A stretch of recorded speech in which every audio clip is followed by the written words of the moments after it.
Bonanza, ce va être 17 000 de ces avions qui vont être construits sous différentes formes, avec différentes puissances, différentes versions. Il y aura même une version à 6 places. Cet avion, il est tout métal, il a une aérodynamique extrêmement soignée. Et si vous êtes amateur de bande dessinée, vous verrez que le professeur Tournesol a voyagé dans cet avion et il a terminé du reste dans un peu la nature, parce que l'avion à l'atterrissage était sur une piste sommaire. Cet avion que vous allez voir, il fait partie de l'un des 85 qui ont été construits spécifiquement pour la voltige aérienne. Et j'ai la chance à mes côtés d'avoir toujours Catherine Monory qui est, je vous le rappelle, 10 fois championne de France, 2 fois championne du monde. Elle a eu une école de formation aéronautique et c'est justement le personnage qui se trouve dans cet avion qui nous intéresse. Il s'appelle Nicolas Ivanov. Un nom russe et pourtant, il est bien français. Catherine, bonjour. Bonjour Pierre. Bienvenue avec nous. Ce pilote qui est à l'intérieur, c'est un ami à toi. Oui, effectivement, nous avons une carrière aéronautique, je dirais, presque commune. On a beaucoup volé et fait des championnats du monde ensemble. Il faut savoir que vous avez devant vous un des meilleurs pilotes de présentation français, très complet, car non seulement c'est un champion de voltige, on l'a été ensemble, il a été par équipe avec nous. C'est un pilote de Red Bull. Vous vous rappelez ces courses extrêmement rapides que faisait Red Bull. Il a eu 5 victoires dans ces courses-là. Il est pilote de ligne et il sait à peu près tout faire. Alors cet homme-là qui est en train de décoller, il décolle avec un avion de tourisme et tu as eu la chance de voler avec lui en avion de tourisme. Et tu nous as dit que tu étais un petit peu étonné d'être dans un avion de tourisme. Alors c'est vraiment tout à fait effrayant pour quelqu'un comme nous qui est habitué à être sanglé, tout ça, d'être assis. Et on dit, Nicolas, c'est le gentleman. Il est peut-être en costume cravate là. Et il pilote ça, effectivement, comme un avion de voltige, alors qu'on a l'impression d'être dans un avion de voyage. Moi, j'avais l'impression presque d'être en avion de transport et que ça m'impressionnait. Franchement, je me disais, c'est impressionnant. Et il faut savoir que ça a l'air débonnaire. Il va nous faire tout à l'heure des très belles figures. Mais c'est pas facile dedans. C'est effectivement un avion plus lourd, qui est capable de faire ces choses-là, mais c'est difficile. Il se bat comme un beau diable là-dedans pour nous faire des choses qui paraissent simples. Ce pilote, tu disais, il est en costume cravate ordinairement? Non, dans cet avion-là. Ah. C'est le gentleman, il fait ça. Il change ensuite pour sa combinaison de vol pour faire autre chose. Mais c'est le showman en fait avec ce type d'avion. Voilà. Il arrive, il part en voyage et finalement il tourne le tonneau avec les passagers. Et il tourne le tonneau avec les passagers de magnifique manière. Et en même temps, c'est un formidable entraîneur. Nicolas, il aime partager sa passion. Tu lui dois quelque chose, je crois. Je lui dois beaucoup. Je lui dois très certainement mon second titre. Comme nous volions ensemble, je lui prêtais mon avion. On volait à deux. Et on s'entraînait ensemble et mais il m'a galvanisé parce qu'il me disait, je suis dans ta roue, méfie-toi, empêche-moi de passer. Et je crois que, pour rien au monde, j'aurais voulu qu'il passe. Je me suis battu, il est resté derrière, mais de tellement peu. Sur 100 pilotes, il y en avait un entre nous deux. Mais il m'a pas du tout ménagé et c'est ça qu'il faut. On a besoin de quelqu'un qui vous force et qui voit très bien ce qu'il faut.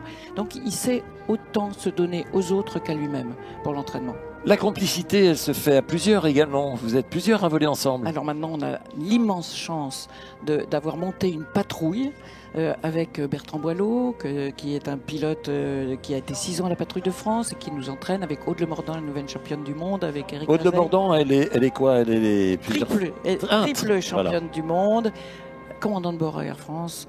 Eux sont tous commandants de bord. Nicolas est pilote d'avion d'affaires avec Eric Vazeille. Et nous volons tous ensemble. Magnifique histoire d'amitié et de nouvelle aviation. Parce que vous mettez un avion en l'air, c'est une chose. Vous en mettez plusieurs, c'est beaucoup plus difficile. Puis des avions différents les uns les autres. Tous différents. Et Nicolas nous suit avec son Bonanza. Et on arrive à faire des figures et de la poursuite tous ensemble. Regardez comme c'est beau.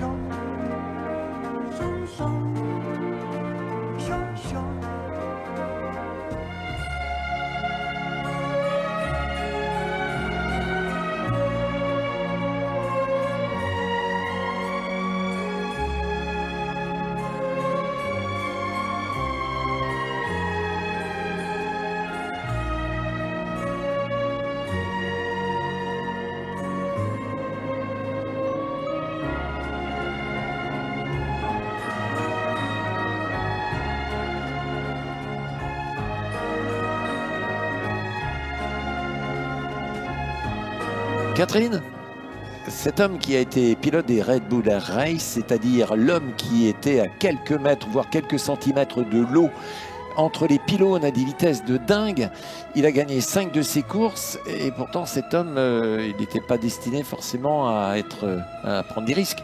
C'est tout de même très amusant parce que Nicolas, au départ, rêvait d'être pilote de course de voiture.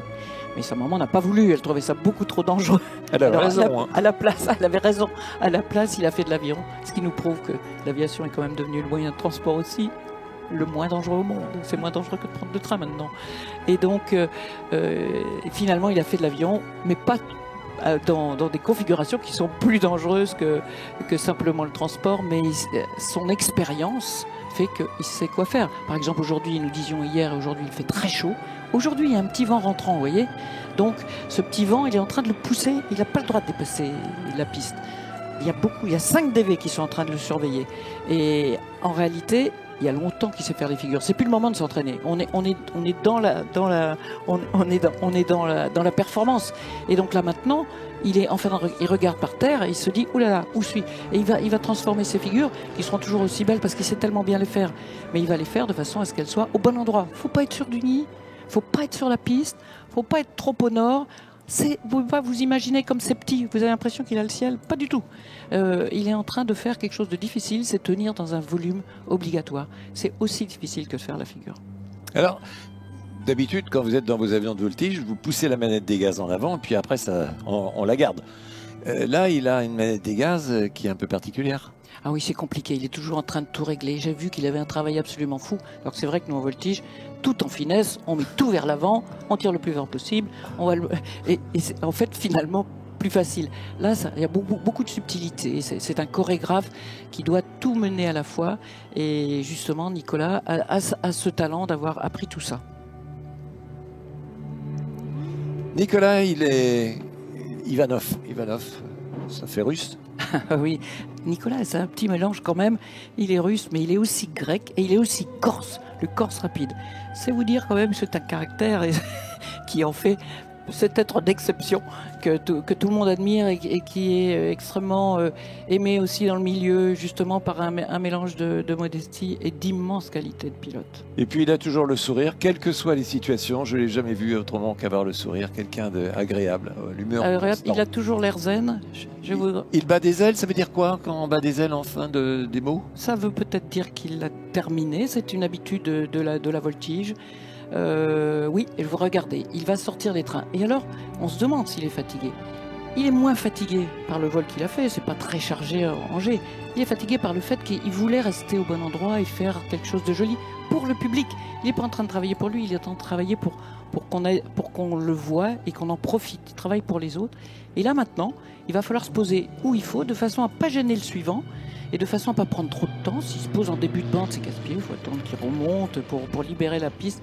Et donc, il ne faut pas aller trop loin, parce que là, effectivement, il faudrait faire demi-tour sur la piste.